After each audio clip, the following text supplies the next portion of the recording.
game number 1 here, into the draft. Blacklist ang mangunguna sa sagot, ang Impunity. Let's see. Coach Bonchan versus Coach North King. Siya pa rin ba ang hari pagkatapos ng laban na ito? Selena taken out by Blacklist. Nanood si Bonchan. Nanood ka rin. Senpai, easy ka lang dyan. As well as the Jawhead. Habang sa Impunity naman, tinanggalan nila ng, tama ba to, Midnight? Aldous agad. Yes. Tsaka Eve. Aldous agad? Yes. Ang gumagawa nito is EVOS SG. Yung nagbaban ng Aldous first phase. And you have to give respects to Impunity KH. Ayaw nilang makalaro yung Aldous ng Blacklist International. A hero that usually pops out on the second phase, pero again, respeto. Kailangan mong bigyan ng respeto si Blacklist International. This team is the scariest team when it comes to playing the Aldous. Yeah, but nakikita natin yan. Perfect record ng MPL PH Season 7 under the banner of Blacklist International, ang Aldous pick. So nakita natin nila eh. Kumbaga, yung first game ng Blacklist International, hindi na nila ito tinatago. Just like what happened nung compared sa nangyari nung Game 7 natin ng MPL Philippine Season 7. Pero ito, parang binibigyan na rin ng pagkakataon o binibigyan na rin nila ng idea yung ibang teams na okay, hindi na sa amin to secret. So, you're also providing information sa kalaban na, sige, i-ban nyo tong Aldous kasi pag di nyo binan, there's a big possibility na kunin namin to. And also giving space sa mga hero pools pa ni Wise moving forward. Impunity KH, they need to think about heroes like Barats at this point. Knowing na, of course, yung Benedetta hindi malalaro dito sa series na to. They have both teams have good Benedetta players. Blacklist International, they've already set up with the Estes. Meron pa silang Rafaela, mind you. Ginawa na nila to before nung grand finals natin ng MPL PH, the Estes and Rafaela combo.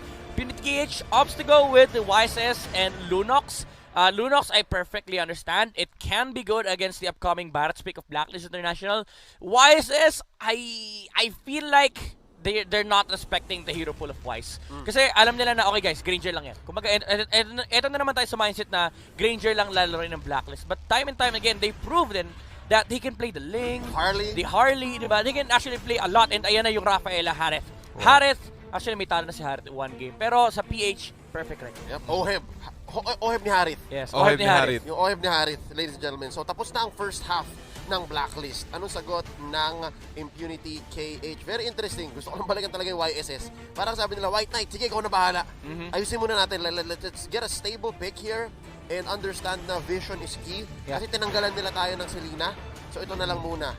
I wonder what this is. Maybe that's silent Uranus. Wow, really? They picked the Uranus into a Rafaela and Harith. Something that you don't really do because these two heroes, they just destroy your ability to join fights because of the presence of the Zaman Force. Kapag kinakit ka ng Zaman Force, kailangan mo gamitin yung ulti mo para matakal yung slow. But then again, the Harith will just chase you down. And at the same time, the Rafaela will just provide the sustainability and the mobility to move away from the Uranus and the punish as well. Kasi parang ano yan eh, double-edged sword si Rafaela. Kapag tinatakbuhan mo siya, sobrang aggressive niya. Kapag ikaw yung naghahabol, ang hirap niyang habulin kasi Rafaela siya eh. Pati hindi sumasagot yung itong pick na Uranus sa side ng Blacklist International kung sakaling ipo-pull off pa rin naman nila yung 5-man group playstyle nila. Since tingin ko alam na rin naman ng Impunity KH, so since Estes and Rafaela, so it's all about Ube. Tingin ko magiging laning phase, magiging okay siya. There's a big possibility for Impunity KH to lead the early game kung sakaling hindi mag-hyper-aggressive ang Blacklist International. But knowing Blacklist International, power spike level 4, they're already gonna go ahead and group up or rather go for pick-offs. Yeah, and medyo delikado. Parang first phase pa lang, linabas mo na yung dead lane. Sa meta na to, it's not as effective, I gotta say. Like, in early MPL Season 7, maybe. First pick pa si Uranus. Pero ngayon, delikado niya. Delikado. Well, it's actually fine if you're intending to flex the Uranus. But they didn't. Problem is, you're already facing a Harith, so the golden matchup is not gonna exist. And dun na lumabas yung factor na, okay guys, explain yung Uranus. There's no other option for Blacklist International. Now, Impunity KH, they opted to ban out the Granger. It's a wise choice. No pun intended, it's a wise choice. You start removing the hero pool of Wise. Next problem that they need to face, the Pakito of Edward. Pakito Barats, those heroes. Along the lines of group up, just completely destroy the side of Impunity KH. Now the link is open for Blacklist International. And hindi imposibleng mag-link to. Yeah. And again, Impunity KH, they're not gonna steal the link. There's no way. Wala na. They leave it open here. So, again, I'd like to think that they respect Wise. Pero mukhang na blindside sila. Yeah, kasi pwedeng actually mas mas maganda nga na pinag-regional yung Blacklist. Kasi ang pwede mong gawin is you pick up the Barats now for Impunity KH, then Blacklist plays Granger Lapo. Then you get probably Kufra. Yeah. Diba? Yeah. Actually, wala pang tank ang Impunity KH. Now we're gonna get it in the form of a tank show. Okay. So talagang nilabas na agad ng Impunity KH yung mga side laners nila and also a possible tank. Pero ang Blacklist International sobrang flexible pa rin. At ito na nga, nilabas na nga nila ang Ito yung nakalimutan Pakito nila. plus the Bruno ni Wise. In the house. Goal! Goal! Isipin mo, tol hindi makakatakas yung mga kalaban dito. Again, with the movement speed plus the domain of the Moon God ni Estes. So, ang lakas ng pick-off capability ng Blacklist International. Especially, this is a core Bruno. So, we are expecting a lot of volley shots na talagang pumuputok. So, maganda rin yung counter na yun up against Uranus. Ang Uranus kasi maganda siya, yung healing niya, it's healing per second Pero up against a burst hero, and also adding na merong magic damage yung Blacklist International on the hands of Oheb, it will be a big risk. So kailangan bumabad muna ni Uranus dito sa side ng Impunity KH before going on fights. Very all-in ang solution dito. Interesting, no? Na parang Impunity KH sana yung nagdi-dictate kasi nga meron silang first 2 picks. Pero dahil dito sa naging last pick ng Blacklist, parang sila naman mag-iisip, okay, so paano natin sasagutin yung Bruno? Yeah. Now what? What now? Ang posibleng pwedeng isagot dito ng Impunity Cage kung bakit din Carmilla yung ginamit nila kasi yung shared damage na pwedeng ibigay, they can provide a lot of magical damage again with the chaos assaults. So tingin ko yun yung magiging sagot nila para mahuli. Pero kung titimplahin ko yung magiging scenario, madaling makakaalis Maraming sustainability yung Blacklist International. Again, you're up against the Estes and Rafaela, which provides a lot of sustainability for the main core hero. So I'll go in favor of Blacklist International here, especially early. Walang ka-bias again. Walang bias, guys. Draft lang. If you switch this up, I will still favor the lineup that has the Bruno. Yeah, Exactly. as simple as just look at the level 4 of just look at the level 4s of Impunity H. How do you defend against Harith and a Bruno alongside an Estes Rafaela against the Uranus? Kasi probably ang gagawin ng Blacklist dito is pagdating ni Wise ng level 4 or level 5, they go to the lane of Uranus, then they push down that lane. Or they go to the lane of Oheb para hindi umalis si Oheb ng kanyang lane. By the way, there's a gold lane show. Ang daling bugbugin yan, ang daling i-dive niyan sa tower, especially if you have a Rafaela and an Estes. And yeah, because of this switch up, because of that last pick, Carmilla, mas lalong humirap yata yung buhay ng Impunity KH. It would have been more sound for me personally if you're gonna try to pick off the Bruno with a Cho all in. I don't doubt na kaya naman yata yon ni TY. But right now, nako, medyo pedal to the metal ang galawan ng Blacklist International. Game number 1, pasok na tayo. A relatively quiet first minute. Yeah, I like what Essen did yung level 1 niya. Instead of investing onto the minion wave, kasi kaya naman ni Bruno tsaka ni Estes yan. Hindi naman sila nagmamadali clear yung lane. He just went straight towards the orange buff. Ginuro niya lang si Oh! Early knockout! I mean, that's Edward. Nasurpresa, tol. Happy New Year! Na Happy New Year. Napaputok, tol. Happy New Year, everybody! It's a classic matchup, Pakito versus Uranus. Naturally, The Uranus does nothing right now. What? Sorry? The Uranus does nothing right Yeah, now. if you have 2 good players, if you give them Pakito Uranus, the Pakito will just be on an advantage. But problem is nalugi sa XP si Boom. So talaga na maximize na Edward yung advantage siya at that point. And ito yung dito papasok yung tanong anong silbi ng Carmilla sa early game? Exactly. Parang napasama pa nga yata si Boom nung bumisita si TY. Yeah. I think Boom could have just stayed under turret, tapos yun, inantay niya lang. Siya yung legit TY. Yeah, TY na lang. Just get out of here. Sabi ni Edward TY. Yeah, let me deal with this, right? So, naghahanap sa baba si Boom ng room, and in mid, si Senpai di naman makasagot. Sobrang, wala, mana lang puhunan ng dalaman to Si Eson tsaka si B. Yeah. Right now, wait lang. Si Edward, isa pa. TY, saan pupunta? Naghahanap ng isa. Cyclone Eye, right through the wall. And there's an early turtle. White Knight, gonna go down. Nasipaan ng isa. There's a goal. YSS falls. Wow, nakita mo yung sandwich play doon ng Blacklist International. After taking the turtle, nakakuha naman sila sa magandang pick-off. Again, the slow capability. Oh, Venus! still alive! What? 1 HP and a dream. Sapat na para makapag-counter go. Ang Blacklist International. Humahabol sila dito. OP, Shunpo, way out. And, wow, biglang nagulat Medyo, Ganun lang kabilis. ano yun? Sabi ni Oh My Venus, wala silang damage like legit. Kulang guys, tara laban tayo. Kasi well, I mean, he was almost bursted down. Well, that was a full combo from a Lunox and a Cho. And Wow. hindi enough para mapatay yung support na Estes. And it came down to the tip. As in, isang basic na lang si V. And then nabuhay pa. Pero ngayon si Wise, papasok. A few hits right here. Eson gets hit by the way of the Dragon. Napalayo pa nga sa masama. And a free kill goes over to BLACKLIST International. Another gold pick-off sa side ng BLACKLIST International. Ito talaga yung laning nila eh. Pagkatapos ng aggression sa middle lane, aakit agad sila sa lane ni Oheb para makontrol or at least masira agad yung mga energy shields ng turret. But look at this. Boom! Boom! 3 minutes! Magdo-double cut, triple cut. A little too dangerous. Yeah, especially against the Harith. Pero at least it forced out the recall from the Harith para hindi siya makapag-farm basta-basta sa kanyang lane. And this will attract more attention for the side of Impunity KH. So in turn, makakapag-push naman yung Impunity sa may top lane. Si Oheb naman this time around yung may ipit. And he's not in any shape to take this fight. Not just yet. Wait lang. Mon Delicado, Venus, right through the wall. Wave the Dragon Whoa. on. Purify, under the Zaman Force. They're gonna lose the turret, pero at least walang namatay. Yeah, safety. Nakikita rin kasi na yung risk ng ano eh, sa side ng Impunity KH. Kapag nakapag-farm si Senpai, dun manggagaling yung main damage dealer ng Impunity KH when it comes to early to mid.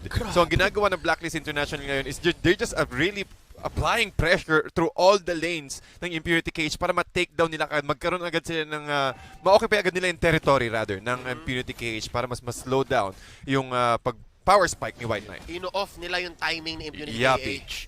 They're basically forcing mid-game and late game to come in so much sooner. Wait lang, si Edward, makakaisang knockout pa ba?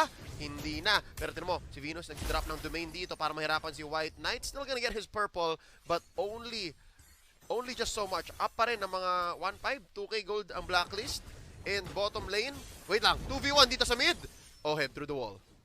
Oheb through the wall at nakikita talaga natin, mahirap hulihin ng mga members ng BLACKLIST International. At kung sakali makahuli ka, siguraduhin mo na wala si Umay Venus at wala si Eson kasi ang bilis lang din ng pag-regen ng HP. So, again, capitalizing on their strengths, BLACKLIST International, ubos ka agad yung tier 1 turret just at the nick of time na tumama tayo sa 5-minute mark. Wala ng energy shields. So, mas mabilis na lang makakuha ng turrets dito. Si Wise, again, the volley shot, ang bilis tumunaw ng turrets niyan. Especially kapag lahat ng mga tier 1 turrets, kapag hindi siya nakokontrol. So, BLACKLIST International, they're currently on the lead right now. Kundi lang sa points, but when it comes to territory and also when it comes to momentum. Yep. Pretty good decision making here by BLACKLIST International. Binibigay na kay Oheb yung purple para makahabol siya kasi binugbog yung lane niya eh. Yeah. So this allows them to breathe a little more so that they all scale up at the same time. Again, Ube, ultimate bonding experience. Wait lang, Zaman Force dito, Senpai, papatulan ni Oheb. Oh! Nagbaback out na, members ng Impunity KH. Get out of here, off camera, kill by Eson onto Boom! And right now, tuloy ang laban. TY goes down, Senpai, order brilliance. Kala ko mamamatay na siya. Opa, Opay, Opi. Goes out. Ang dami ah. Tinawag mo lahat ah. Mula Korea hanggang Pilipinas. Lahat eh. Medyo tumigil yata sa isang bansa pero Teka, si Bates dumating. nakaisa pa. Joke lang. Off si Bates again. Ang galing eh, close eh. I could have sworn, man. They were gonna go for it. They're gonna take this mid lane turret. And right now, Zaman Force committed. Apat de depensa dito. Si Boom off cam. Wow. I don't even know how Boom fell. Gusto ko lang sabihin, yung OP at saka OP pasok eh. Yung isa censored eh. Hindi. Pinagsama ko lang. Kasi ang galing ng ginawa Yung niya. isa, yung isa nasa CyberX eh. Hindi. Iwan niyo na yan. Game na. Isa pa oh. OP. Oh, Edward. Combo kill. White Knight.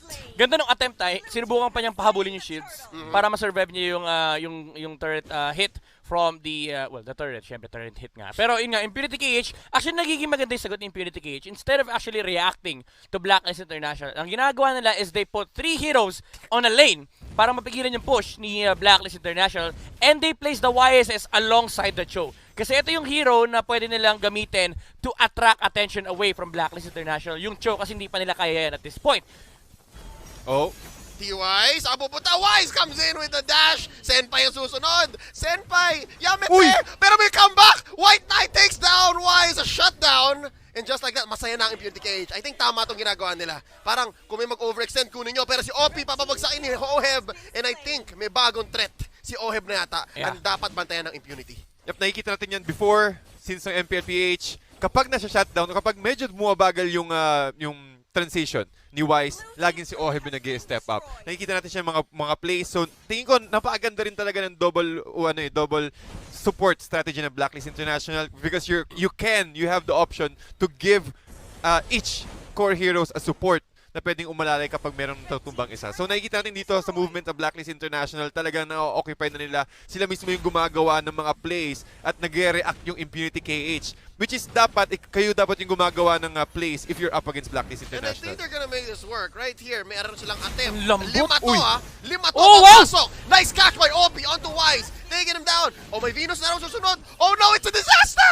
Ison! Uncle Ison, 1 HP left. Naghahanap dito ng combo. Oheb, Zaman Force. Pero Oh naku, my wipe out! goodness! Hindi rin enough yung damage yung diet penalization, but tingin ko narinig yata tayo ng Impunity KH.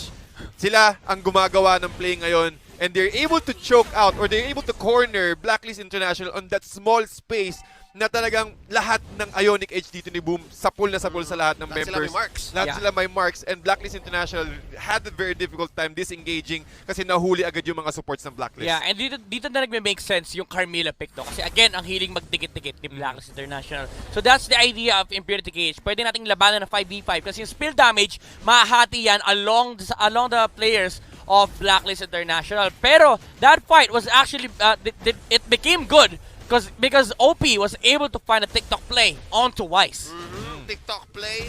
Wave the Dragon, the perfect target. Ngayon, Turtle secured here by Wise. They take down TY. Easy pickoff. Now, flicker in by Edward. Si Boom ang kanilang target. That's going to be the wards put in, but it's not enough. Oheb slays Uranus. Ayun na, sabi nila, okay, wala na yung TikTok guys. Cool down yan, 120 seconds, let's go.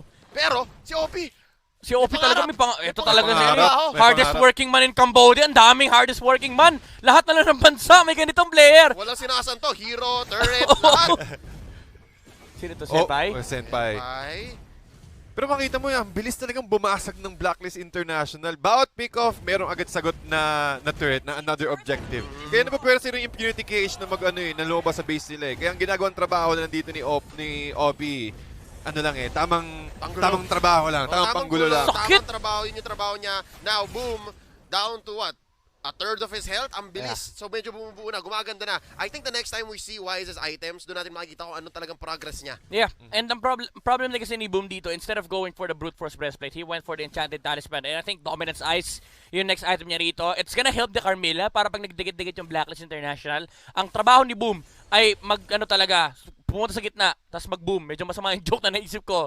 Shoutout kay Jiro, Hinuman Pineda. Pero yeah, yun yung gusto niya mangyari. This exact fight, replica niyan, dikit-dikit sila, it's gonna help the Carmilla for the spill damage. Perfect. With the teamfight presence of Impurity KH. Dagdag pa natin dyan yung presence din ni Senpai on the Lunox. This is looking rosy. Perfect execution by Impunity KH. And I think tama rin yung placement ng laban nila. May pader, so hindi makahil si Eson tsaka si Omay Venus. Yeah. So I guess that was their first big win in this matchup. Maybe save also for one more TikTok play by OP kanina kung saan pa ako medyo nag-stumble sa aking mga words. But right now, back into form here. We give the early game to Blacklist, mid-game somewhat Impunity KH, now coming up to Lord times 2. 1, lalabas si Lord. Feeling ko back to form ang Blacklist eh. Parang kanila ulit yung mapa. Yeah, ito yung talagang box. Dito magaling sa Blacklist International yung mag-establish yung box. They really are good in terms of protecting Wise whenever they try and take objectives. Lalo-laro na yung ginagawa ni Eson tsaka ni Omay Venus. Kaya nilang gawin to na silang dalawa lang. Kasi usually si Edward talaga nasa kabilang side ng mapa. Talagang siya yung gumagawa ng mga split push Oh, protection. boom! 3 hits! Napa-boom dito ni Wise. Summon Force in by Oheb. There's your brilliance. Medyo Ruby DD play yun. TY falls. Grabe! And right now, punished si Senpai. Hindi siya Senpai DD. Ngayon, nag-isa na lang dito si Op. 3 hits lahat! Maniac! Si Wise! Ibigay nyo na! Guys! Wala. Ibigay nyo na yung Ayaw. Savage! Ayaw ibigay! Ayaw lumapit ni White Knight! White Knight naman. Guys! Lahat ng heroes 3 hits! Walang hindi lumagpas! Paano malalabanan to? Easiest 1, 2, 3 para kay Wise. OMG. They take the Lord. No contest. Si White Knight sabi niya, guys, out na ako. Out na ako. Out na ayaw. Para Ayaw sila- nang ibigay yung Savage. Para Okay na silang yan, sumakay Maniac. sa jeep. Tads tsaka Leo. 1, 2, 3. 1, 2, 3. Pero ilang jeep yun? Apat. Apat na jeep! Sunod-sunod. Nag 1, 2, 3 si Wise sa lahat! Sakto kakakuha pa ng BOD dito ni Perfect. Wise. So, Perfect. lalo Tama mas Epic Roar na ba? makati. I didn't see the item. BOD pa lang, Ligo. BOD pa lang. So it's in this form that you see yung timing. Di ba? Kasi alam nilang 3,000? Una dapat si 3,000? Oheb. Una dapat si Oheb may crits naman ang isang Bruno, kaya Blade of Despair muna. Oo. Kumbaga, ang dami nilang control eh. Ang dami nilang CC, rather, sa side ng Blacklist International. Kahit tumaplis ka lang sa gilid ng domain, yatap ka na. Yep. Tingnan mo yung crit ni Wise, mas malaki pa sa sahod natin. Anong currency? Pero wait lang, balik muna tayo sa laban. Easy defense here by Impunity KH. Not at the cost of the turret, but at the cost of Boom's life. Siya naman ang Boom! And one more goes down. OP taken out.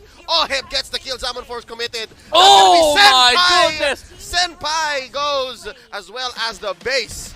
Blacklist International takes game number 1.